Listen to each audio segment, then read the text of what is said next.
نعمل النهاردة مع بعض حاجة حلوة وسهلة وسريعة بمية ودقيق فقط لا غير، ونقول بقى إيه بسم الله وكلنا نصلي على الرسول كده في الكومنتات، واكتبوا لي كده بتتابعوني منين، بحب أقرا تعليقاتكم الجميلة. معايا دقيق أي كمية دقيق انتي حباها، تمام، حوالي كوبايتين من الدقيق، رشة ملح صغيرة، ومية عادية جدا من الحنفية للعجن. هنبتدي إن احنا نضيف المية تدريجيا ونعجن لغاية ما العجينة تتلم معانا وتبقى بالمنظر اللي انت شايفاه ده، تمام كده. هاسيبها بس تريح دقيقتين مش اكتر من كده، يعني حاجات بسيطة خالص. بعد ما ارتاحت هبتدي ان انا اجيب طبق وابدره كده برشة صغيرة من الدقيق، وابتدي ان انا اقطع العجين كده واقسمه الى قطع زي ما احنا شايفين، صغيرة كبيرة حسب برضو الحجم اللي انت حباه. بعد كده هاخد قطعة قطعة وافردها كده بالفرادة، ممكن تفرديها بايدك على رشة من الدقيق بسيطة جدا، تمام. افرديها يعني لغاية ما تقدري. بعد كده هضيف في النص معلقة من السكر، وهبتدي ان انا اقفل العجينة بالمنظر ده، وبعدين اجيب فرشة مبلولة مية واجيب الجنب التاني عليها عشان بس هنا المية تقفل معانا العجين، تمام. واقبل لها مية كده عشان العجين يتقفل، واقفلها بالمنظر ده، وعملت معايا زي شكل المخدات كده. بالطريقة دي بنفرد العجينة على رشة كده من الدقيق، تمام كده يا قمر.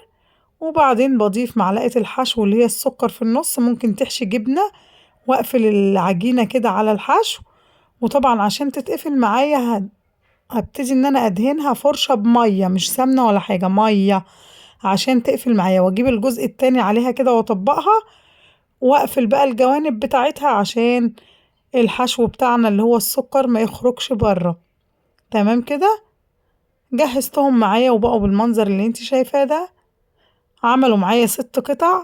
هحضر بقى على النار طاسة ويكون فيها زيت، تمام. وأول ما الزيت يسخن معايا، اللهم صل وسلم وبارك عليك يا حبيبي يا رسول الله، أول ما الزيت سخن هنبتدي إن احنا نضيف الفطاير، تمام كده. وأول ما تاخد لون دهبي حلو كده هقلبها على الناحية التانية، تمام. يعني افضلي قلبيها كده مرتين تلاتة لغاية ما تحمر وتلاقيها اتنفخت معاكي.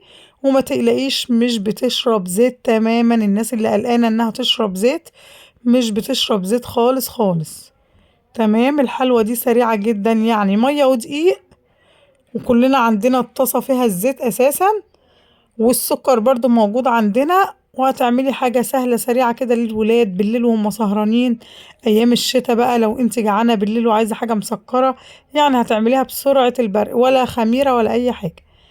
بعد ما شاء الله ما عملتهم شكلهم حلو جدا وطعمهم حلو كمان، ومعلقة السكر من جوه كده عاملة عسل تحفة، شايفين بقى الانبهار. بنقسم بقى الفطيرة بتاعتنا كده، بتلاقي معلقة السكر كده مكرملة من جوه، يعني مش محتاجة ان انت تضيفي عليها اي حاجة.